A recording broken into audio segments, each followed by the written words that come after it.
నమస్తే, welcome to Leo. సాధారణంగా ఏవి గొప్ప సినిమాలని చెప్పుకోవాలి. 500 కోట్లతో 3 నుంచి 4 సంవత్సరాలు కష్టపడి సినిమా తీయడం గొప్ప అనుకోవాలా, లేదా 50 కోట్లతో జస్ట్ ఒక 3 నెలల్లో సినిమా రిలీజ్ చేయడం గొప్ప అనుకోవాలా? సో ఏ సినిమా గొప్ప అనే దానిపై మనతో పాటు సీనియర్ జర్నలిస్ట్ ఎం సుందర్ గారు ఉన్నారు. వారిని అడిగి తెలుసుకుందాం. సార్ నమస్తే. నమస్తే అండి. సార్, ఏ సినిమా గొప్ప అనుకోవాలి అంటే ప్రొడ్యూసర్ పరంగా చూడాలి, మనం డైరెక్టర్ పరంగా చూడాలి, హీరోల పరంగా చూడాలి, మిగతా యాక్టర్స్ పరంగా చూడాలి. అయితే దాదాపు 500 కోట్లు బడ్జెట్ పెట్టాం మేము అని చెప్పి 4 నుంచి 5 సంవత్సరాలు ఆ సినిమాని లాగి తీయడం గొప్ప అనుకోవాలా? సరే, అది అన్ని రోజులు తీసినా సరే క్వాలిటీతో తీసామని చెప్పి అనుకున్నా సరే అది గొప్ప అనుకోవాలా? అది ఒక హిట్ అయితే ఒక రకంగా ఉంటుంది, ఫట్ అయితే ఒక రకంగా ఉంటుంది. అదే 3 నెలల్లో సినిమా తీసి భారీ హిట్ కొట్టడం గొప్ప అనుకోవాలా? ఏ సినిమా గొప్ప అనుకోవాలి? ఇప్పుడు ఈ సంక్రాంతి సినిమాలో చూసుకుంటే అర్థమైపోతుంది ఏది గొప్ప అనేది. గేమ్ చేంజర్ 450 కోట్ల బడ్జెట్ అని చెప్పారు. అది వసూలు పరంగా చూసుకుంటే ఎంత ఉంది, అది ఎన్నాళ్ళు తీశారు, దాని రామ్ చరణ్ రెమ్యునరేషన్ ఎంత, లేకపోతే శంకర్కి ఇచ్చిన రెమ్యునరేషన్ ఎంత, దాని ప్యాడింగ్ ఆర్టిస్టులు, తతంగం, సీజీ వర్క్లు అవి చూసుకుంటే తడిచి మోపుడైన బడ్జెట్ అది. అంటే ఈ లోపు వడ్డీలు గిడ్డీలు తడిచి మోపుడు అవుతాయి దానికి. గేమ్ చేంజర్ బడ్జెట్ చూసుకుంటే, లేదా డాకు మహారాజ్ చూసుకున్నా అది కూడా చాలా ఫాస్ట్గానే పూర్తి చేశారు. దాని బడ్జెట్ని చూసుకుంటే దగ్గరగా అది 100 కోట్ల బడ్జెట్ అనుకుందాం.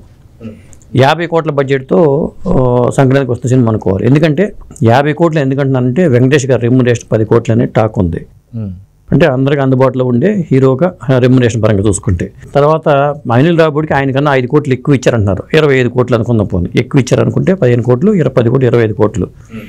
ఇంకొక ఇతర ఆర్టిస్టుల రెమ్యునరేషన్లో నిర్మాణ ఖర్చులు 70 రోజులు సినిమా షూటింగ్ చేసి పూర్తి చేశారంటున్నారు వాళ్ళు. అది చూసుకుంటే మరి 50 కోట్ల సినిమా కానీ చెప్పుకోవాల్సి వస్తుంది. అలాంటి సినిమా మొన్న స్టార్ట్ చేసుకుని ఫాస్ట్గా సంక్రాంతికి వచ్చేసి ఇవాళ పెద్ద హిట్గా నిలిచిపోయింది. అది రిపీట్ ఆడియన్స్ కూడా వస్తున్నారు అనేది టాకు.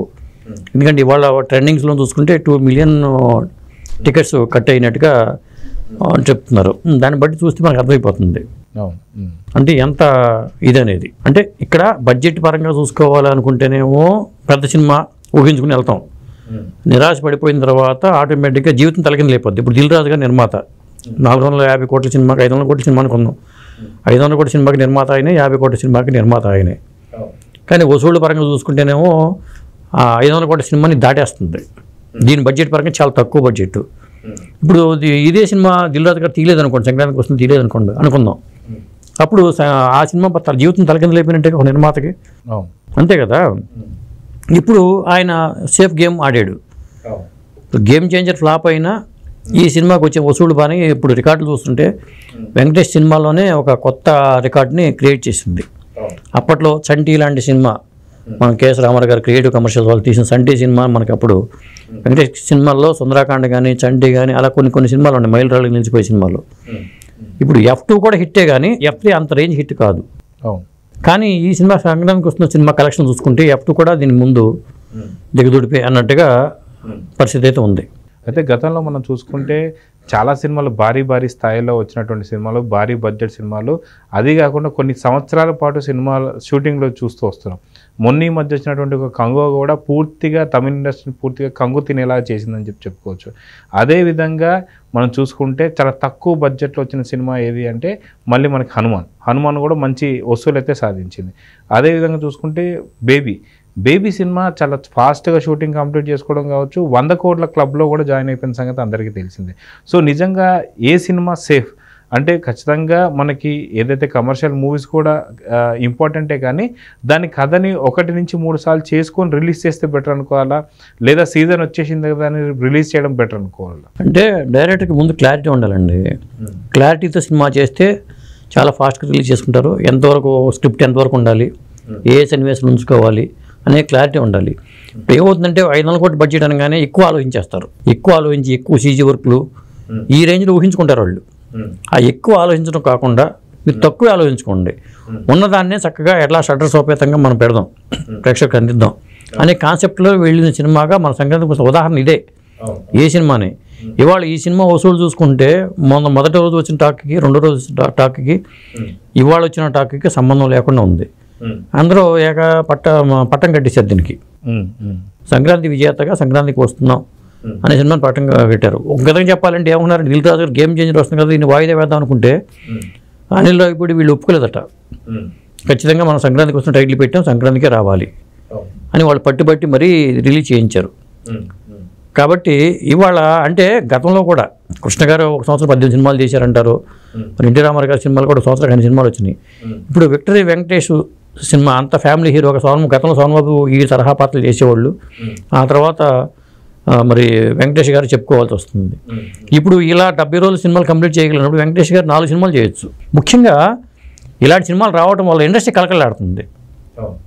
24 క్రాఫ్ట్స్ వాళ్ళకందరికీ ఉపాధి దొరుకుతుంది. ఎక్కువ సినిమా షూటింగ్ జరిగితే ఎక్కువ ఉపాధి పెరుగుతుంది. చాలామంది డిపెండ్ అవుతారు దీని మీద. 4-5 ఏళ్ళు సినిమాలు తీయటం వేస్ట్ అండి నన్ను అడిగితే, నేల విడిచి సాము చేయటం. అది అయితే మనం చూస్తున్నాం ఖచ్చితంగా రాజమౌళి గారి సినిమాలకు మాత్రం కొంత టైం తీసుకోవడంలో ఎటువంటి తప్పు లేదు. అదేగాక ఆయన తీసిన ప్రతి సినిమా కూడా హిట్ కాబట్టి అలాంటి వాళ్ళకి ఇబ్బంది, వాళ్ళ మీద మనం బ్లేమ్ చేయట్లా. ఇప్పుడు రాజమౌళి గారు, సుకుమార్ గారు వీళ్ళు బ్లేమ్ చేయట్లా. ఇప్పుడు ఒక కంగువ, ఎందుకంటే మరి వాళ్ళు ఎట్లా చేశారు అంటే పులిని చూసి నక్క వాత పెట్టుకున్నట్టుగా కొన్ని సినిమాలు చేస్తూ ఉన్నారు. గేమ్ చేంజర్ కావచ్చు, పులిని చూసి భారతీయ 2 కావచ్చు. ఇలా ఒక సినిమాని పెట్టుకుని చెట్టు పేరు చెప్పి కాయలు అమ్ముకోవడం లాంటిది భారతీయ 2 తీయటం అంటే. ఇలాంటివి చేయకూడదు. మీకు స్క్రిప్ట్ మీద నమ్మకం ఉండి డైరెక్టర్కి ఒక ముద్ర ఉంది, స్టాంప్ ఉంది. రాజమౌళి గారు 1000 కోట్లు తీసినా 2000 కోట్లు తీసినా మార్కెట్ చేయగలిగే సత్తా ఆయనకు ఉంది కాబట్టి ఫెయిల్యూర్ లేకుండా ముందుకెళ్తున్నాడు. కాబట్టి చేసుకోవచ్చు ఆయన. కాకపోతే ఇండస్ట్రీకి ఎక్కువ లాభదాయకం ఏదంటే చిన్న సినిమాలు ఎక్కువ చేయటం, అంటే తక్కువ బడ్జెట్లో మంచి హిట్లు ఇవ్వటం. అది వస్తే ఇండస్ట్రీలో సినిమాలు ఎక్కువ జరుగుతాయి. ఇప్పుడు వెంకటేష్ గారు 4 సినిమాలు చేయొచ్చు. 4 సినిమాలు నుంచి ఇట్లా చాలామంది ఏమంటున్నారంటే ఇంకా వెంకటేష్, నాగార్జున వీళ్ళు ఎందుకు అనుకుంటూ ఉంటారు. ఎందుకంటే ఎక్కువ పెద్ద హీరో, మనం పెద్ద పాన్ ఇండియా సినిమా చేసేద్దాం, ఒకేసారి ఒక 500 కోట్లు వచ్చేస్తే మనకి, దీంట్లో ఒక హైందవ సంబంధించిన ఏదో ఒక చిన్నది పెట్టేద్దాం, లేకపోతే ఒక మన పురాణాల ఇతిహాసాలతో తీసుకుని దీన్ని కలిపి మిక్స్ చేసుకుంటే అద్భుతం కదా. ఇట్లా పులిని చూసి నాకు వాత పెట్టుకోవటం, అది వికటించింది అనుకోండి చాలా ఇబ్బందికరంగా ఉంటుంది. సో ఈ రకంగా చూసుకుంటూ వెళ్తే ఎవరైతే హీరోలు కూడా కొంతమంది సినిమాలు ఏవైతే ఉన్నాయో, గతంలో మనం చూసుకుంటే అల్లరి నరేష్ కూడా దాదాపు ఒక సంవత్సరంలో 5 సినిమాల దాకా మినిమం పెట్టేటువంటి ఒక హీరోలు కూడా ఎందుకని ఈ మధ్య సంవత్సరానికి మాత్రమే ఒక సినిమా తీయాలని చెప్పి పెట్టుకుంటున్నారు. అది కాక ఇది ఇంకొక రకం కూడా ప్రజలు అనుకుంటున్నారు ఏంటి అంటే, ఒక హీరో ఎవరైనా సరే సంవత్సరానికి 2 నుంచి 3 లేదా 3 నుంచి 4 సినిమాలు పెట్టే వాళ్ళకి అంత ఎక్కువ వాల్యూ ఇవ్వరు. సో సంవత్సరానికి 1 లేదా 2 సంవత్సరాలకి ఒక సినిమా తీయడం వల్ల ఆ హీరోకి ఒక వాల్యూ ఉంటుందని చెప్పి కూడా అంటున్నారు. సో ఇది దీన్ని అపోహ అనుకోవాలా ఏమంటారు? అది తప్పుడు అభిప్రాయం, అపోహే. ఎందుకంటే ఒకటి ఏంటంటే నరేష్తో సినిమాల అయిపోయింది, ఇంకా అప్పుడు మనకు వద్దు అంటే నిర్మాతలు వెళ్తే నరేష్ లాంటి వాళ్ళు చేయకుండా ఎందుకుంటారు? నిర్మాతలు వీళ్ళు ఎత్తుకుంటూ వీళ్ళు వెళ్ళి సినిమా చేస్తామని అడగరు కదా. మీతో సినిమా చేస్తాము అని అంటే వాళ్ళు చేస్తారు. నరేష్ సినిమాలు కూడా మంచి మంచి సినిమాలు వచ్చినాయి కదా. గమ్యం కావచ్చు, ఆ మధ్యన మొన్న మంచి మంచి సినిమాలు వచ్చినాయి, అది హిట్ అయింది. నాంది సినిమా, మరి అతనిలో నటనని చక్కగా రాబట్టే డైరెక్టరు. ఇలాంటి డైరెక్టర్లు ఉన్నారు కదా. కాబట్టి నరేష్ లాంటి వాళ్ళు కూడా కొంతమంది హీరోలు ఉంటారు. శర్వానంద్ మంచి నటుడు, ఉపయోగించుకోవచ్చు. తరుణ్ హీరో మంచి హీరో, సందీప్ కిషన్. ఈ చిన్న హీరోలు ఇలా ఏంటంటే చిన్న హీరోల కింద కాటన్ కట్టేసేసి మనకి ఇది వద్దు, మనం పాన్ ఇండియా సినిమా చేసేద్దాం. మీరు అన్నట్టు ఖచ్చితంగా నిఖిల్ లాంటి వాళ్ళు కూడా గతంలో ఫ్లాప్లు ఉన్నా కానీ స్వామిరారా కావచ్చు, లేదా కార్తికేయ కావచ్చు, కార్తికేయ 2 కావచ్చు, ఇలాంటి మంచి మంచి సినిమాలు వస్తున్నాయి. అడవి శేష్ ఉన్నాడు, ఇప్పుడు స్టార్స్ అయిపోయారు. అడవి శేష్ ఉన్నాడు, చక్కగా వీళ్ళు అద్భుతమైన నటులు. తేజ సజ్జా కావచ్చు, వీళ్ళతో ఎక్కువ సినిమాలు చేయొచ్చు. అంటే ఒక పాన్ ఇండియా హిట్ వచ్చేసరికి నేను పాన్ ఇండియా హీరోని ముద్ర వేసుకుని వీళ్ళు గిరిగేసుకోవడం కూడా కొంత ఇబ్బందికరంగా అనిపిస్తుంది. అప్రోచ్ అవ్వలేకపోతున్నారు. నిర్మాతలు చేద్దామని ఉంటుంది, అప్రోచ్ కాలేకపోతున్నారు. ఇంకొకటి ఏంటి, నిర్మాతలు కూడా ఏంటంటే చిన్న సినిమా వద్దు, మనం చేస్తే పెద్దదే తీద్దాం, ఇది వద్దు ఇట్లా అనుకుంటున్నారు. ఇట్లా వెనకడికి వేయడం కూడా తప్పే. అంటే ఒక గుణపాఠం రావాలి, నేర్చుకోవాలి. సంక్రాంతికి వస్తున్న సినిమా మరి ఇంత పక్కా స్క్రిప్ట్తో తక్కువ రోజుల్లో ఇంత పెద్ద హిట్ ఎలా కొట్టగలిగాడు అనిల్ రావిపూడి అనేది ఒక దీని మీద స్టడీ చేయండి మీరు. ఎందుకు ఎలా సాధ్యమైందని మిగతా డైరెక్టర్లు కూర్చోండి. కానీ వాస్తవం చూసుకుంటే అంత పెద్ద కథనము కాదు, అంత సీజీ వర్క్ లేదు, అంత ఈ తరహా కథలు చాలా చూసాం మనం. ఇప్పుడు పట్టుకొని చూద్దాంలో కానీ అంటే ఈ తరహా కథలు చూసాం. కానీ దాంట్లో ఏంటంటే ఆ కామెడీ టైమింగు, రైమింగు, పాటలు భీమ్స్ నీ సినిమా హిట్లో నేను ఏమంటానంటే సంగీత దర్శకుడి పాత్ర కూడా చాలా బాగుంది, ఎక్కువ ఉంది. గోదావరి గట్టు సాంగు ఆ పాట కానీ, ఆ తర్వాత వాళ్ళ ఫ్లాష్ బ్యాక్ లవ్ స్టోరీని పాట రూపంలో చెప్పడం కానీ, ఆ తర్వాత సంక్రాంతి పాట కానీ, ఇలా చూసుకున్నప్పుడు అది ఆ వాటితో పాటు భీమ్స్ సంగీతం రీ రికార్డింగ్ పరంగా చూసుకున్నా అతను చాలా నిజంగా చెప్పాలంటే భవిష్యత్తులో అతను మంచి సంగీత దర్శకుడని అతను మంచి లైన్లోకి వచ్చేసాడు. అతను ఇప్పుడు తమన్ను దేవిశ్రీ ప్రసాద్ లాగా ఒక మంచి ఆప్షన్ కింద భీమ్స్ని చెప్పాలి. అలాగే మరి ఐశ్వర్య రాజేష్ నటన, విక్టరీ వెంకటేష్ నటన ప్రత్యేకంగా మనం చెప్పాలి. అలవోకగా చేసేసాడు అతను, ఎందుకంటే ఎక్కడ ఈగో ప్రాబ్లమ్స్ లేదు, అందరితో కలిసిపోయాడు. నేను పెద్ద స్టార్ హీరోని అని ఫీలింగ్ కూడా ఆయనలో లేదు. వాళ్ళతో కలిసిపోయి చిన్నపిల్లవాడిలాగా కలిసిపోయి చేయటం. ఇప్పుడు మా బుల్లిరాజుతో చిన్నరాజు ఈయన వీళ్ళిద్దరు కలిసి తండ్రి కొడుకులుగా వీళ్ళు ఒక ఆట ఆడుకున్నారు ప్రేక్షకులతో. ముఖ్యంగా ఏంటంటే గోదావరి గట్టు పాట అయిపోయిన తర్వాత ఆ కుర్రాడు వేస్తాడు కదా స్టెప్స్ బుల్లిరాజు, అది పెద్ద హైలైట్ అయింది సినిమాలకు, పెద్ద ఎసెట్ ఆ సన్నివేశం.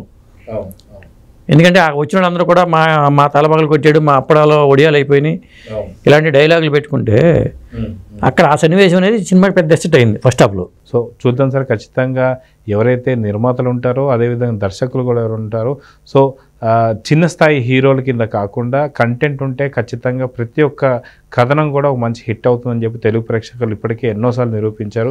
అది బేబీ సినిమా కావచ్చు, సామాజిక వర్గం కావచ్చు, ఇలా ఎన్నో సినిమాలు. ఇప్పుడు సంక్రాంతికి వస్తున్నటువంటి సినిమా కూడా బ్లాక్ బస్టర్ అయితే జరిగింది. సో ప్రతి ఒక్కళ్ళు కూడా దాని మీద దృష్టి పెట్టాలని, సో సినీ రంగాన్ని కలకల్లాడేలా చేయాలని చెప్పి అయితే కోరుకుందాం. నమస్తే.